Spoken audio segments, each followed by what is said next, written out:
Hi everybody, and welcome to an inbox review. I'm going to look at what is in the box of the 1/72 scale Polish PZL P11c of the Border Protection Force by Mistercraft.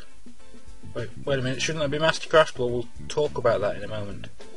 It also says super decal included.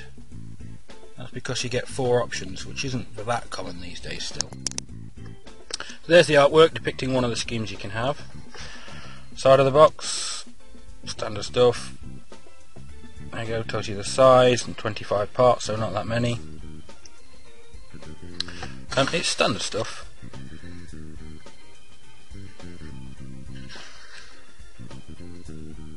Nothing strange there. As a lot of manufacturers do, examples on the back, things to do.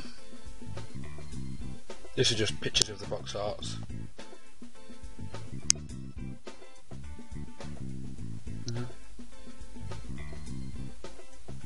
So the box is a side opener. Let's have a look what you actually get.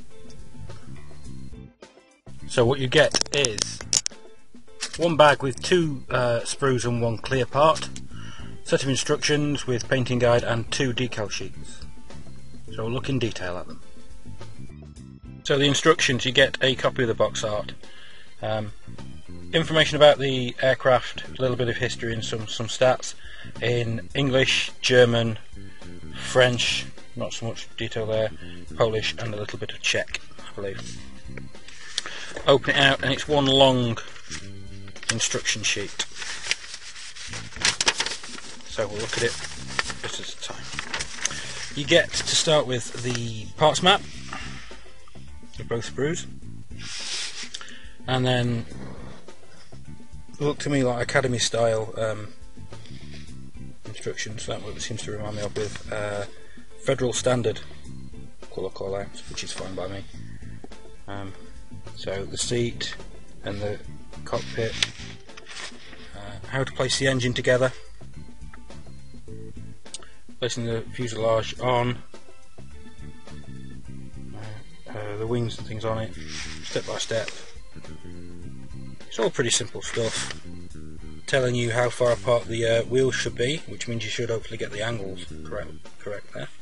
It's a nice touch. And various little bits. Step 17, various parts installation. No actual title on that, just various parts.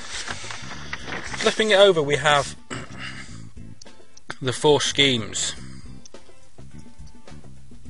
Scheme 1 is Polish Air Force, Lwów, I think that's how you pronounce it, in 1939. Again, 1939. Again, 1939, and then a captured version for the Soviets. This is the COP, or the Border Protection Force boxing of it, of the kit. So these 3 Polish units would have served on the Eastern Front, hence the Soviet captured version. In other boxings of this from Mistercraft, you may well get Polish versions from the Western Front with Germany. You might get a German Luftwaffe captured version and a Romanian or something like that. So there's quite a few options. Looking through though, I'm having a few issues, because I've already looked at the decal sheet. Decal 6 doesn't exist. It's actually decal 4 or 5, I think, or 8, or it's a different number. So you've got to be careful with this. Not all the numbers match up. But we'll look at the decals in a moment. Also on the sheet, instructions. There are the English ones for me. I like the fact that it tells you keep all materials and tools neatly. I'm sorry, my desk is very messy and I like it like that. I like this down here. If you are experienced modeller and you need photo control panel, a photo of it I guess, to finish perfectly, this Mastercraft will deliver this absolutely free of payment decal. Great. Send us a self-addressed envelope.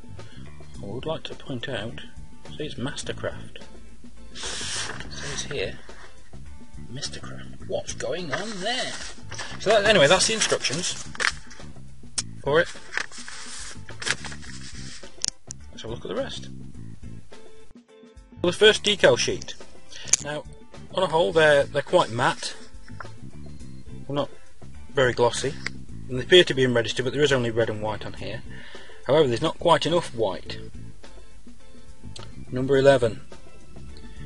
I assure you, even though you can't see it on the camera, just here and here either side, there's two rectangles of carrier film. Number 11 should be the cop marking, but it isn't. Here, number 8, is sort of, it looks like a bird in a shield. The call-out thinks it's number 6, so there's some discrepancy here and something missing. That's the first decal sheet. The second one has various parts, so there's seat belts, a unit emblem for one of the schemes, a decal for the control panel, but it doesn't look very good, and as if it's printed. All seems to have bled a little bit, and another decal there. So that's the decals for it. Fuselage parts, horizontal stabilisers and parts of the engine. You can see there's quite a bit of flash on it. Details wise, raised panel lines, but there is some detail in there. Interesting detail on the horizontal stabilisers. Internal wise, there's nothing in. There's a big lovely ejector pin mark there.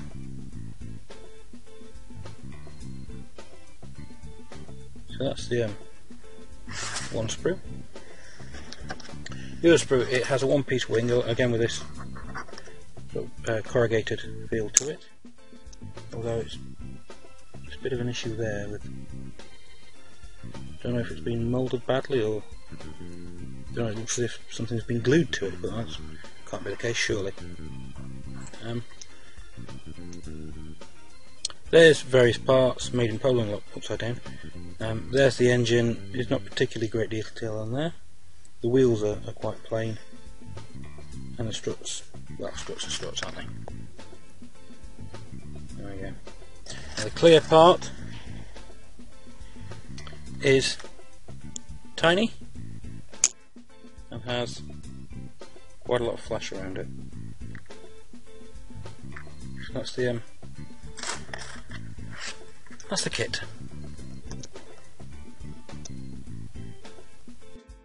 So overall, I'm not massively impressed. This kit was tooled in the early 2000s by, once again, RPM, like the last two kits I've looked at, and then re-released by Mastercraft.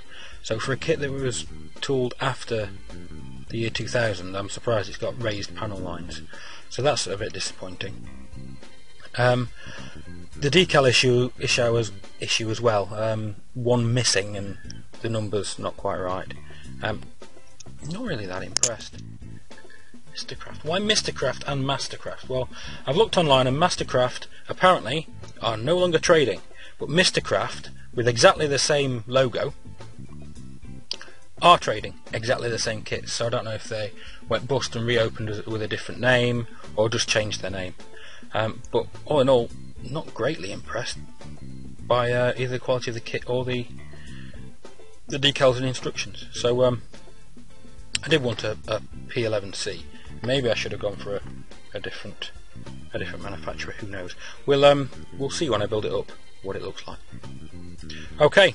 Well, thank you for watching. Until next time, keep modelling and have fun. Bye.